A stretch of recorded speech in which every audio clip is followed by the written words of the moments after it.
All right, listen up. If you've got your sights set on acing the ASVAB General Science Test, then consider this your official mission briefing.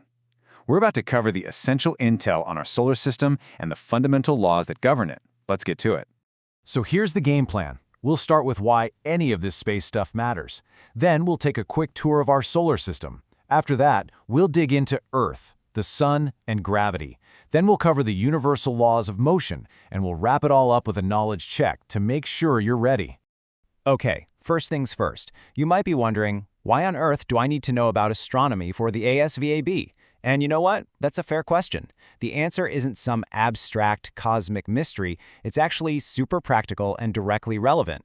Think about it. Satellites, navigation, GPS, this stuff isn't science fiction anymore. It's the absolute backbone of modern military operations. From guiding a missile to its target to coordinating troops on the other side of the planet, the military runs on its assets in space. So, having a basic grasp of space science is key to understanding the technology that gives us a major edge. This stuff has real-world applications in your future career.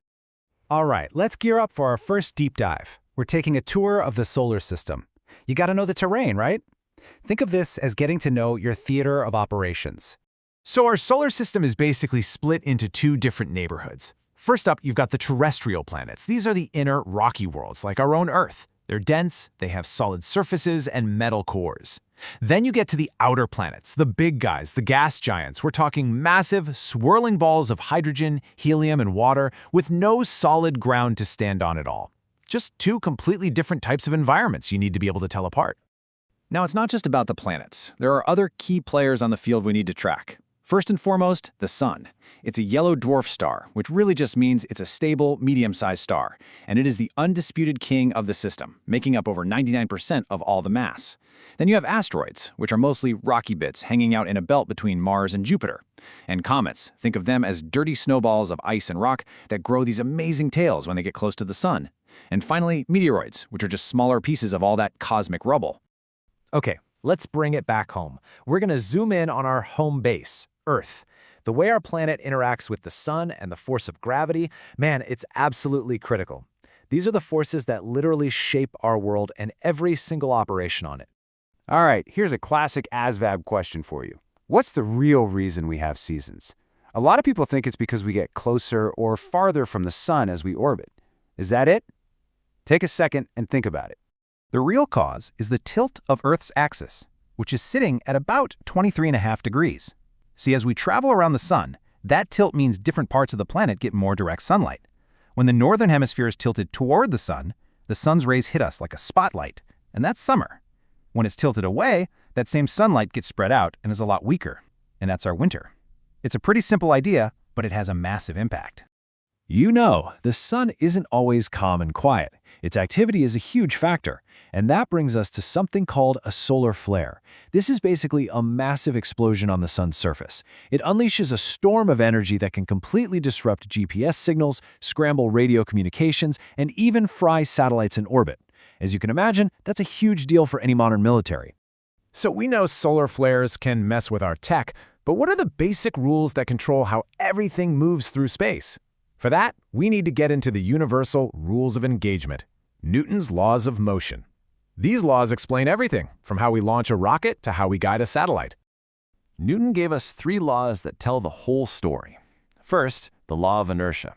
Basically, things like to keep doing what they're doing. That's why a satellite can just coast through space for years without needing any fuel. Second, the law of acceleration. Force equals mass times acceleration, or F equals ma. That's how a railgun works. You use a massive force to accelerate a small object to insane speeds. And third, the law of action-reaction. For every action does an equal and opposite reaction. It's why rockets go up, and it's why you feel that kick from a rifle. And now for the big one, the force that rules everything, gravity. Newton put it perfectly, but what does that actually mean in plain English? Simple. Bigger things pull harder, and things that are farther apart pull weaker. That one simple rule explains why planets orbit the massive Sun and not the other way around. It's the law that keeps our boots on the ground. All right, you've received the intel. Time for a readiness check. Let's run a few drills and see how you handle some real-world ASVAB scenarios. Question 1. That tilt in Earth's axis we talked about, what does it cause? Go ahead and lock in your answer. So what'll it be? Is it A, seasons, B, global warming, C, daylight savings time, or D, 24-hour days? If you said A, seasons, you are correct. Spot on. It's all about that tilt and which part of the Earth is getting the most direct sunlight. Mission accomplished on that one. Okay, next up, Newton's first law. You know, the one that says an object in motion stays in motion unless something messes with it? What's the other name for that law? Is it momentum, inertia, force, or friction? The correct answer is B, inertia. That's the one. Think of it like this. Inertia is an object's stubbornness. It just wants to keep doing whatever it's already doing. And the more mass it has, the more stubborn it is. All right, final question. This one's a classic physics problem. Imagine you're on a 70-meter tall building. You drop two objects at the same time. Object A is tiny, just 12 grams. Object B is much heavier, 6 kilograms. Now, if we ignore air resistance, which one's going to hit the ground first? So what do you think? The light one, object A, the heavy one, object B? Will they hit at the same time, or is this a trick question and we don't have enough information? And the answer, which might surprise you, is C. They hit the ground at the exact same time. It feels wrong, right? But without air getting in the way, gravity pulls on everything at the exact same rate, about 9.8 meters per second squared, no matter how heavy it is. So yeah, in a vacuum, a feather and a bowling ball would totally have a photo finish. Okay, you've got the intelligence. You know the solar system. You know the rules that run it. We've run the drills. The only question left is, how are you going to use this intel to crush your mission? Briefing complete.